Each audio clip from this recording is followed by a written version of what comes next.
She aimed to kill, but he caught her arrow in the air. The jungle of planet Veru was quiet, too quiet. Birds had stopped singing, even the wind had stilled. Hidden among the trees, Kashara, a warrior of the Veruan tribe, stood tall with her bow ready, her sharp silver eyes locked onto a figure moving below, a human. Humans were not allowed here. This part of the jungle was sacred. It was protected land, passed down for generations. Anyone who entered without permission would not leave alive. That was the law. Kashara drew her arrow. Her muscles were calm, steady. She had trained for this moment since childhood. Quick shot.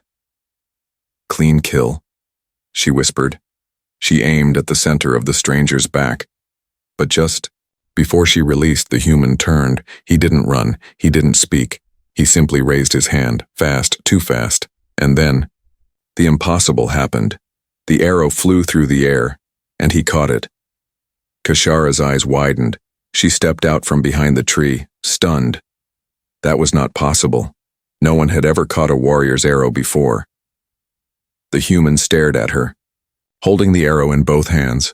He was tall, strong-looking, and dressed in simple explorer gear. His face was calm, not afraid. "Was this supposed to kill me?" he asked. His voice was clear, not angry, just curious. Kashara didn't answer. Her mind was racing. According to Veruan tradition, the one who catches a sacred arrow during a hunter's trial must be claimed. It was a law so old even elders didn't question it. It meant one thing: marriage. "No," she whispered to herself. "This can't be." She climbed down from the trees, bow still in hand. "You were not meant to survive," she said coldly. The human nodded. "Good reflexes, I guess." She stepped closer. "You don't know what you've done." He raised an eyebrow. "Caught an arrow?" She nodded slowly. "And now, the bond begins." His eyes narrowed. "Bond?" Kashara turned away, walking fast. "Come with me, we must speak to the elders." He followed her through the jungle path, still holding the arrow. "I'm Eli Voss," he said after a while. She didn't reply. He kept talking anyway. "I was part of a survey team. Got lost. I didn't mean to break any rules." "You broke more than rules," she said softly. "You broke fate." They arrived at a stone gate hidden under roots and vines. Two tall guards stepped forward, their spears crossed. Kashara spoke in her language. The guards listened. Then their eyes shifted to Eli. One guard gasped. The other looked shocked. They stepped aside. Eli whispered, "Is this a good sign?" Kashara didn't answer. Inside the stone hall, 7 elders sat in a half circle. Each wore feathers, beads, and war paint. Kashara kneeled in front of them. "This human caught my arrow," she said. The room went silent. Then the oldest elder, Merrill, stood. "You fired the sacred arrow?" "Yes." "And he caught it?" She nodded slowly. Morel turned to Eli. "You now belong to the sacred bond. You are to be joined." Eli stood still. "Joined?" "Married," Kashara said, her voice flat. Eli blinked. "Wait, what?" Kashara looked away. She was a warrior, strong, fearless. But in this moment she felt panic. A human mate? A stranger? Someone outside the tribe? Eli rubbed the back of his neck. "Look, I didn't mean to catch anything, I was just not trying to die." Merrill raised his hand. "Tradition cannot be broken. If you leave now, the warrior who fired must pay with exile." Eli looked at Kashara. "You'd get punished?" She nodded. Silently. He sighed. "Great. I just came here for rocks. Now I'm getting married." Kashara stood. "I will speak with the elders. I will fight this law." She turned to Eli. "For now, stay close. You are marked. Others will come for you." "Why?" "To test you. To break the bond before it starts." Eli looked at the arrow still in his hand. "Next time, I'll try to miss." Kashara didn't laugh. But inside, A small part of her wasn't angry. A small part was curious. Who was this human, and why did her heart feel different? She refuses the bond, but her people insist on the marriage. Kashara walked quickly through the forest temple's stone corridor, her boots slapping against the old floor. She was angry, not at the human, at the law. Behind her, Eli Voss struggled to keep up. "Hey, can we talk about this?" She turned sharply. "There is nothing to talk about. You caught the arrow. The bond has begun." Eli raised both hands. "I didn't know. I was just trying not to die. You should have let it hit you," she snapped. Eli blinked. "Wow, thanks." They stopped in a circular hall carved into the trees, the elders' circle. 7 tribal elders stood waiting. Behind them, a group of Kashara's kin watched in silence. The oldest elder, Marl, raised his staff. "You have brought him here, as the law demands." Kashara stepped forward. Her voice was steady. "I reject the bond." A gasp echoed across the chamber. "I am a warrior," she said. "Not a mate, not a wife. I serve the hunt, not tradition." Meryl's eyes narrowed. "You cannot reject what is sacred." "I will," she replied. "This human is not Veruin. He is not trained. He is not one of us." One of the other elders, Saharan, stepped forward. "You fired the sacred arrow during active watch." He caught it clean. "This has only happened 3 times in Veruin history, the law is clear." "But he is not from our blood," Kashara protested. Morel looked to Eli. "Do you know what it means, to accept a warrior's arrow?" Eli shrugged. "Honestly, I just didn't want it in my chest." A few of the elders chuckled softly. Morel smiled faintly. "Yet you caught it. Not dodged, not blocked. Caught. That is no small thing." Eli looked at Kashara. She stared at the floor, jaw tight. She had saved her people in battle. She had hunted beasts twice her size. And now, because of an old rule, she was being handed to a man she barely knew? He stepped forward. "Let me be clear," he said. "I'm not here to take anyone, especially someone who clearly doesn't want me." Kashara looked at him, eyes flickering with surprise. Eli continued, "But if leaving means she gets punished, I'm not walking away." That stunned the room. Kashara didn't speak, but something inside her chest shifted, just a little. Later, that night, she sat alone in the moon garden. Eli approached slowly. He didn't sit right away, just watched the blue light dance across the plants. Finally, he said, "You don't want this. I get it." She nodded. "I don't know you, you don't know me, and I have trained my whole life to stay free." He nodded too. "Then maybe we treat this like a mission, not a marriage, just survival." She looked at him. "What do you mean?" "Your people said if I leave, you get exiled. That's not fair, so I stay. You don't have to love me. You don't even have to like me, but I'll protect your name, just until we figure this out." Kashara stared at him.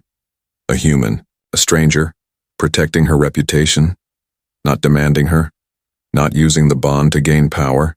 She didn't know how to answer, so she simply said, "Sleep in the guest den, and don't touch anything." Eli smiled and saluted. "Yes, Commander." She turned away before he could see her smile. "Just a little one." She tests his strength, and what she sees leaves. Her shaken Kashara stood in the open combat ring at dawn. Mist rose from the ground. Warriors circled the edge of the stone pit, watching in silence. She gripped her training spear tightly. Across, from her, Eli Voss stretched his arms. "Still think this is a bad idea?" he asked. She didn't smile. "I'm giving you a chance to break the bond." He frowned. "By fighting? If you fall 3 times, the elders may call the bond weak. You'll be released." Eli looked around. Big aliens, sharp armor, lots of serious faces. He sighed. "Fine, let's get this over with." The first round was fast. Kashara moved like a storm, her spear cutting through air. She swept his legs. Thud, Eli hit the ground hard. Laughter rippled through the crowd. "That's On, she said. He stood up, rubbing his back. Okay, that was impressive. She didn't answer. Round 2 began. This time he dodged, twisted, blocked her second strike with his forearm and tackled her. She landed on her feet, surprised. He wasn't just fast. He learned quickly. She charged again, and they clashed. For 2 minutes, they moved in a blur of strikes, dodges, and heavy breaths. He wasn't stronger than her, but he didn't give up, even when she knocked him down again. Thud. That's 2, she said. But this time, her voice wasn't so cold. Eli stayed on the ground for a second, breathing. You're really not holding back. You asked for a test. He stood. Then test me. The third round was different. She came at him fast, but he didn't strike. Back, he dodged. Blocked. Shifted. Then, in a moment of silence, she tripped on a loose stone. He had the chance to knock her down. He didn't. He reached out and caught her arm, steadying her. The crowd gasped. She looked at his hand, holding her. Then, into his eyes, he didn't want to win. He wanted to protect me. She pulled back, confused. The fight was over. She hadn't expected this. Not from a human. Later, they sat near the fire pit, drinking water. You didn't strike, she said. I wasn't here to hurt you, he replied. You could have ended it, the bond. He shrugged. I'd rather earn your trust than run away. She didn't reply, because in that moment, she didn't know what to say. Her whole life, strength had meant domination. But Eli had shown strength through mercy. And now, she felt something new. Not fear, not anger, something like respect. She looked at him as he watched the stars, and for the first time since he caught her arrow, she wondered if maybe, just maybe, this bond wasn't a curse after all. The enemy attacks, and he saves her without hesitation. The night was dark and quiet. Too quiet. Kashara walked through the jungle path with her spear in hand. She was leading a patrol near the eastern border of the tribe's land. Eli Voss walked beside her, carrying a light pack and a small energy blade. Why do I always get the night shift with you? He asked, half smiling. Because the elders still don't trust you, she replied flatly. He smirked. Do you? She didn't answer, but she didn't say no. They moved in silence, the only sound coming from the wind brushing through the tall leaves. Suddenly, Kashara froze. Her ears twitched. She raised a hand. Do you hear that? She whispered. Eli listened. Then, crack. A sharp noise from the trees. They both dropped low. Too late. A loud scream came from the trees, followed by 2 dark-armored warriors dropping from above. Rival clan. Enemies. Their faces were marked with red. War paint. Their blades glowing with green light. Get behind me, Kashara shouted. But before she could strike, one of them threw a blade straight at her chest. In a blink, Eli jumped in front of her. The blade hit his shoulder, burning through his armor. He fell to the ground, groaning in pain. Kashara screamed. Rage filled her body. She moved like fire. Her spear cut through one attacker in seconds. The other tried to run, but she leapt, spun in the air, and brought him down with a roar. She stood over them, breathing hard as both enemies lay still. Then she dropped her weapon and ran to Eli. His shoulder was bleeding. Bad, but he was still awake, still looking at her. You okay? He asked weakly. Kashara stared at him. You jumped in front of me. Yeah, he groaned. Seemed like the right move. She held his face gently. No one has ever done that for me. He winced. Maybe your people need better friends. She helped him sit up, then tore a cloth and pressed it against his wound. He hissed in pain. She said nothing, just worked fast. Her hands were strong, steady, but her voice shook. Why would you do that? He looked into her eyes. Because I care. Those words hit harder than any blade. She froze, then slowly whispered, You were not supposed to matter. He smiled. Guess I ruined your plan. That night she stayed at his side. She didn't go back to the warriors' camp. She didn't return to her tent. She built a fire and sat beside him until morning. When he fell asleep, she reached for his hand, held it, and didn't let go. And in that quiet moment, Kashara, the warrior who swore never to bond, realized something terrifying. She wasn't protecting him anymore. She was afraid of losing him. She breaks the bond herself, thinking it will save him. Kashara stood alone in the temple garden, her hands shaking. The sunrise had just begun to color the sky, but her mind was dark and heavy. Eli was still recovering. His wound from the enemy blade had been deep. Too deep. He didn't complain. He smiled through the pain, but she had seen the truth in his eyes. He was suffering because of her. The bond had put a target on his back. He had risked everything to protect her, and now she would risk everything to protect him, even if it meant losing him. She entered the old shrine beneath the mountain roots, the place where warrior oaths were sealed, the place where sacred bonds could be undone. The elder guardian waited there. "You come to break the bond?" he asked. Kashara nodded, heart pounding. "It is the only way."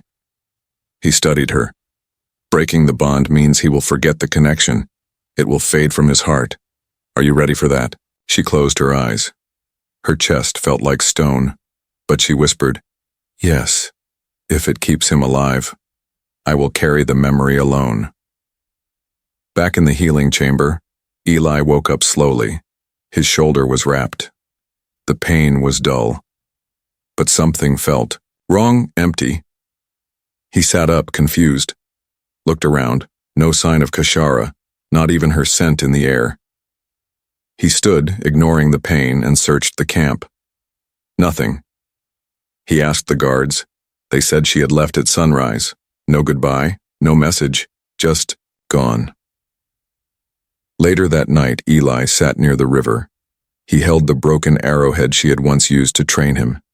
He looked at it for a long time, then whispered, "What did you do, Kashara?" A week passed. He stayed in the tribe. He could have left. The elders would have let him, but he didn't. He helped the young warriors train. He repaired huts. He told stories, and every day he waited, hoping she would return. One evening, as the stars came out, the elder Merrill approached him. "You were freed from the bond, yet you stayed. Why?" Eli looked up. "Because I didn't care about the bond. I cared about her." Far beyond the mountains, Kashara watched him from the cliffs. She had returned quietly, secretly. She couldn't help it. She wanted to see if he was okay, and what she saw made her heart ache. He was still there, still helping her people, still smiling, still hers, even without the bond. Tears slipped down her cheek. For the first time in her warrior life, she cried. Not for pain, not for weakness, but because she had tried to save him, and now realized he never needed saving. He had chosen her. Willingly, fully, without law or bond. And now, she would choose him too, not by tradition, but by heart. The War Council demands a duel, and she fights for him. The war drums echoed across the jungle. Eli Voss stood in the center of the Veruan village, surrounded by warriors in armor and masks. The War Council had arrived, 5 high commanders who enforced the oldest warrior laws, and they were not pleased. "He is no longer bonded," one commander growled. "Why is he still here?" Merrill, the elder, tried to speak. "He has earned his place through service and sacrifice." But the lead warlord, Vorkash, shook his head. "A human cannot live among us without bond or blood. Let the female warrior claim him again, or fight for his exile." Eli stepped forward. "I don't want to cause trouble, but I'm not leaving just because I don't look like you." The warriors growled. Then a voice rang out from the cliffs. "He stays, because I choose him." All eyes turned. Kashara stood tall on the ledge, wearing dark leather armor and war paint across her cheek. She descended the stone steps slowly, spear in hand. The crowd parted. Some stared in shock. Others bowed their heads. Vorkash snarled. You broke the bond. You defied tradition. Kashara stopped before him. And now I challenge you. The circle gasped. You will fight me to decide his fate, she said. If I lose, he leaves. But if I win, he stays. As mine. The council agreed. The duel would take place at first light. That night, Eli found her sharpening her blade near the river. He didn't say anything for a moment, then softly asked, Why are you doing this? She didn't look up. I chose wrong before. I thought breaking the bond would protect you. She finally looked at him. But I don't want you gone. I want you here with me. Eli stepped closer. I'm not bonded to you anymore. But I still stayed. She nodded. Then let me fight for your place. Not because of a rule, but because of us. At sunrise, the arena was filled. Warriors stood shoulder to shoulder. Drums beat slowly. In the center, Kashara faced Vorkash, the strongest warlord in the tribe. He was 3 heads taller than her, but her heart was steady. They fought. Hard, a clash of blade and spear. Dust rose in the air. Vorkash roared with power, but Kashara was faster, sharper. She dodged, slid, countered. He grabbed her by the shoulder, ready to slam her to the ground, but she twisted, spun behind him, and drove her spear to the earth just inches from his neck. Silence, then cheers. Gasps. The War Council stood. She had won. Kashara dropped her spear and turned to Eli. I fought for you today, not for honor, not for duty. She walked up to him and took his hand. I fought because I love you. Eli didn't say a word. He just pulled her into his arms. And this time, she didn't pull away. What began with an arrow ends with a real point. The sun rose high over the Veruin village. The drums had fallen silent. The battle was over, and for the first time in a long time, Kashara felt peace. She stood on the temple steps overlooking the crowd. Her armor had been set aside. Today she wore ceremonial robes, dark green and silver, the colors of her family line. Beside her, in a plain white tunic, stood Eli Voss. No chains, no bond mark, no tradition forcing them together, just a choice. The elder Merrill stepped forward. He looked at them both and spoke clearly. By Veruin law, there is no longer any bond between this human and this warrior. The crowd murmured. Merrill raised his hand for silence. But today they return, not in chains, but in truth. He turned to Kashara. Do you offer yourself to him freely, with no law above your heart? I do, she said, steady and proud. He turned to Eli. And do you walk beside her not as her prize, but as her equal? I do, Eli replied, eyes locked on hers. The elder smiled.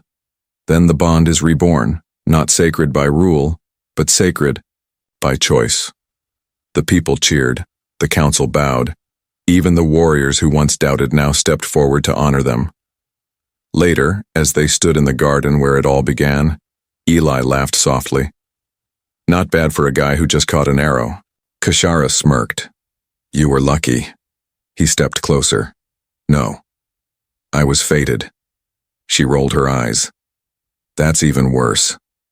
But when he reached for her hand, she didn't pull away. He leaned down and kissed her forehead, and in that quiet moment, 2 things became clear.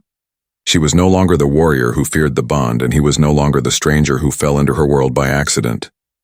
They were something new, something strong, and something that no rule could ever control. Because what began with a flying arrow ended in a love that would shape both their futures.